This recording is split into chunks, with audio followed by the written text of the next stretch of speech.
talk to you about something today. I kind of mentioned it in the title. It's something that for years I have called the three pillars of defense. And we've done, early on, we did a video on it. It's in my book, if you've read my book.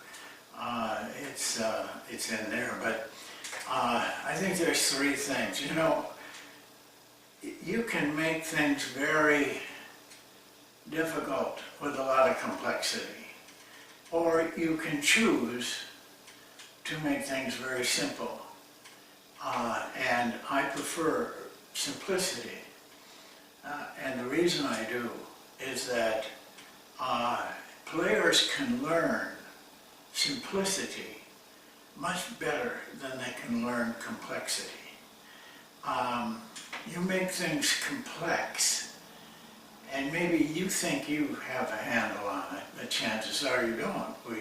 None of us do very well in that area. But the players are going to have trouble learning, and then you'll get upset. They get upset. Simplicity, and I think this is about as simple a way to tell you how to play good defense. If you can just do these three things. If that's all they allowed me to do, these are the three things I would do. And I don't think I would lose much.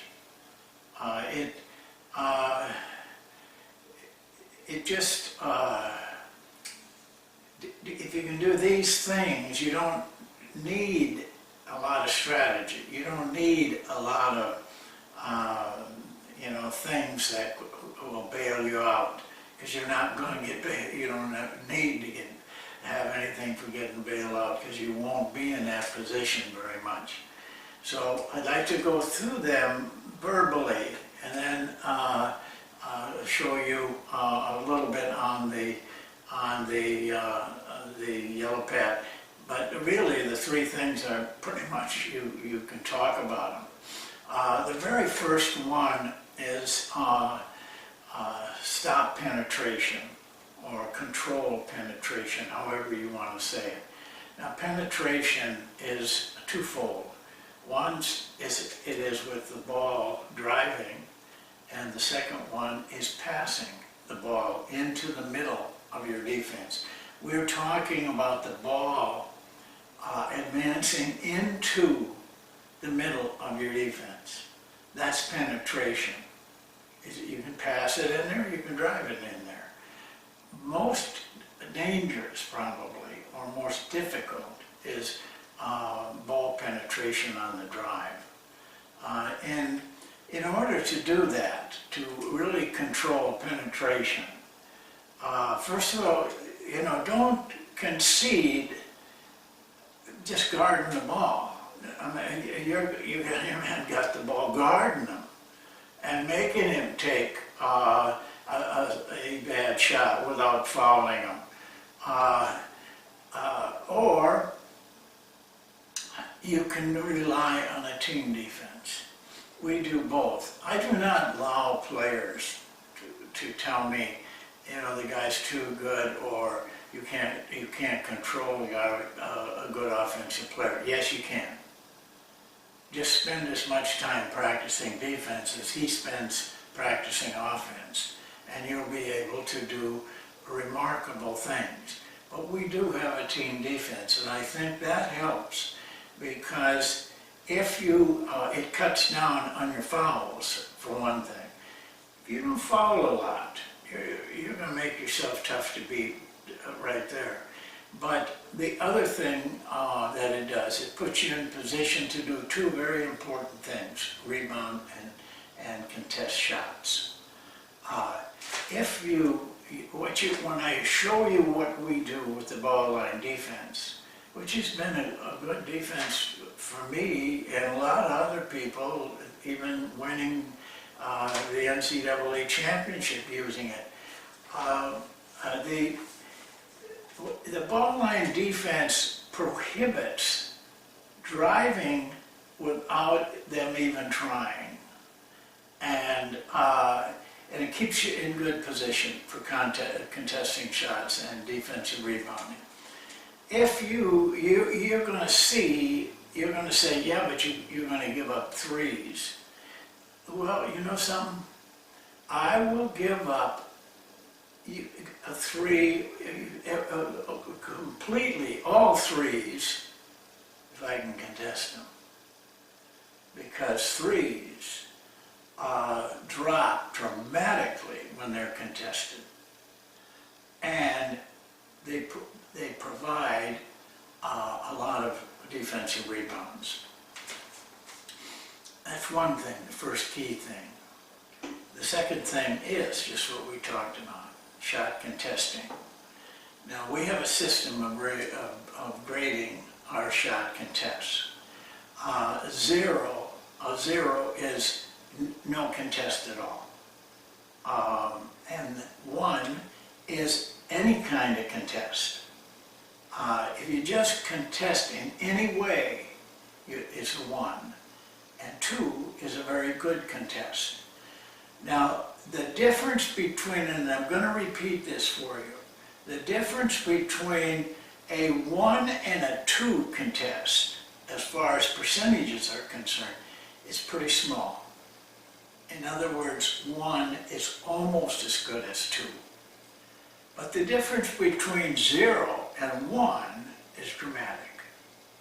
That is, the fewer zeros you can have, or no to contest, the better your team is going to play defense and win games with it.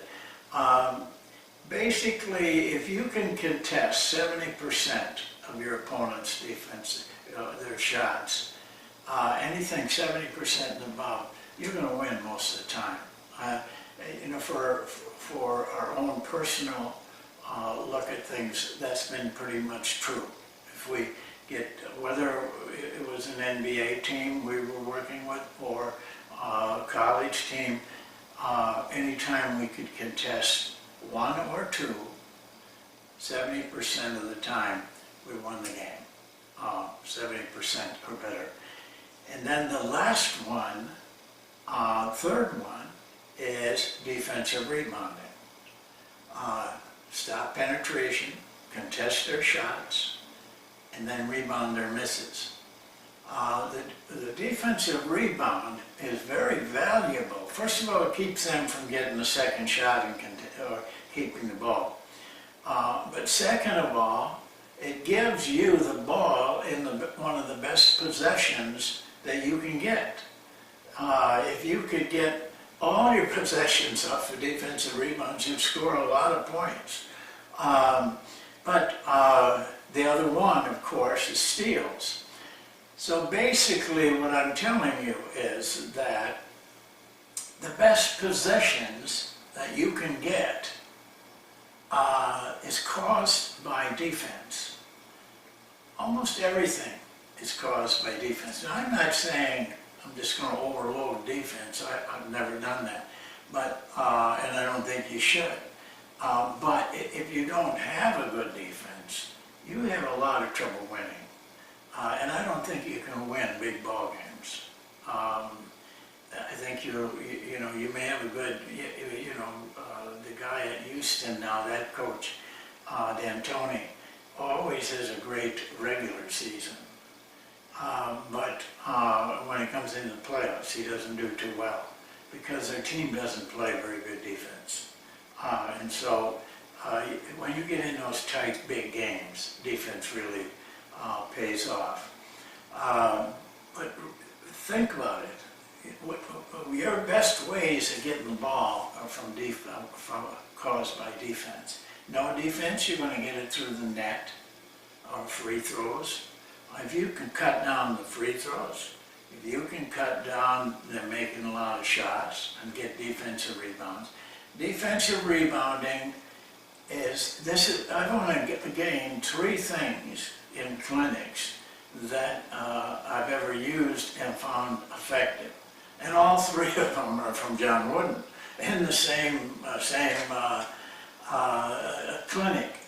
But he's the first person I ever heard say this, and I followed it every day since that day he said it.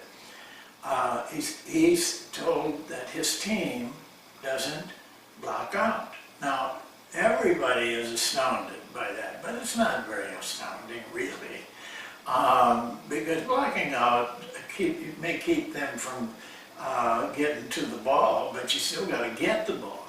But what he did do was really go after the ball with 5 players, even though he's known for a fast break coach. He didn't leak anybody out. They went after the ball. They were very good at gang rebounding. And that's one thing I learned. And I think you can, everybody, any team can be good at rebounding if you do that. And so those are the three things I call the pillars of defense. Yes, you can have some really spiffy things, rotations and all of that, but if you don't do these 3 things, those things won't work. But if you do these 3 things, you don't need very much strategy or preparation or things that throw them off.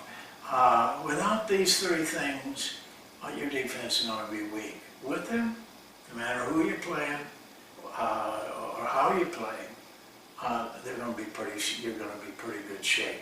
So I just have one thing I would like to show you on the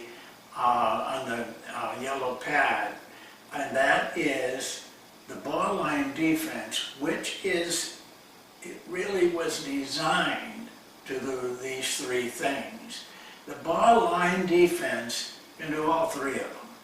And I want to just show it to you quickly so you see it. We've done videos on this. You can look back in the archives. You find all kinds of stuff on the ball line defense. And it's in the book too, written out. So, there's a lot of places. But I'd just like to walk you through something with it. So let's go to the yellow board. Well, I'll show you the principles of the ball line defense, because this is the defense where we still guard this guy correctly and hard, but no matter where the ball is, if you keep 5 men between the ball line and the basket, you're going to have that kind of a look somehow, no matter how the defense is shaped up. The key is that this is the ball line right here. It's the line, the width of the floor, as deep as the ball. I'm not going to go into all of the things about it, the techniques and things like that. I just want to show you, if you're here with the ball and you're looking at these guys here, your tendency is not to drive.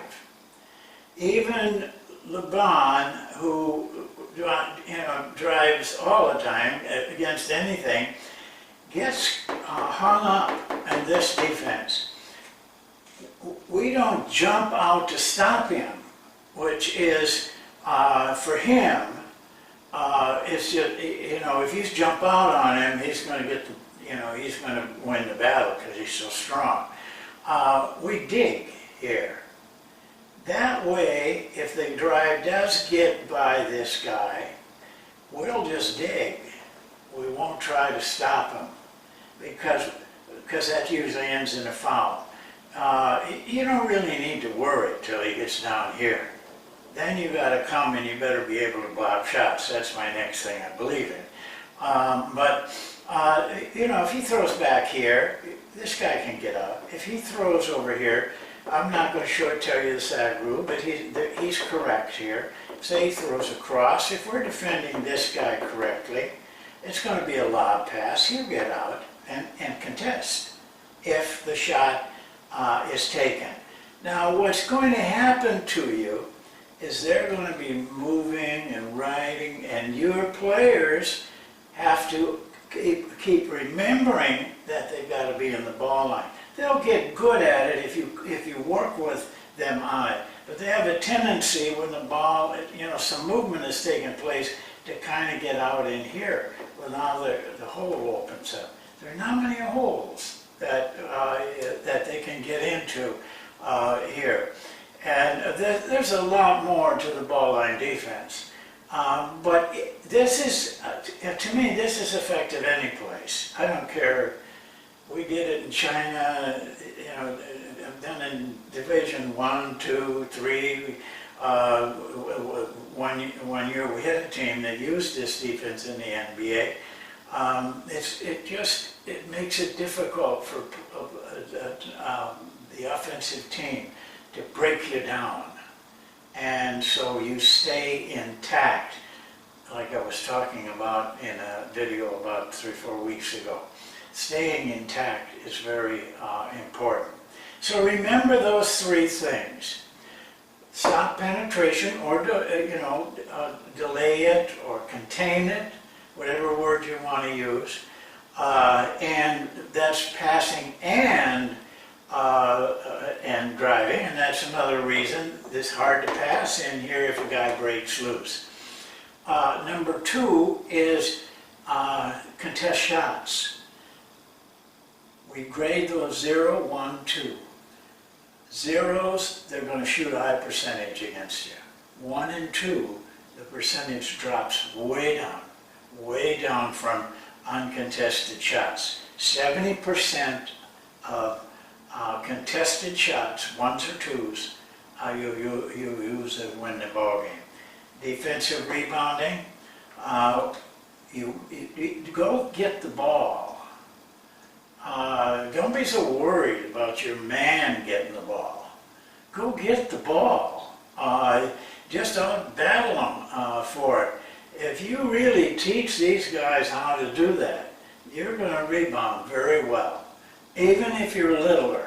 I had teams that were not big, but we still all rebounded our opponents because we were very aggressive on this. Those 3 things will help you win. No doubt about it in my mind, but you got to work at it. Now, if you just work at those things every day, that's not complicated, and you'll find that you can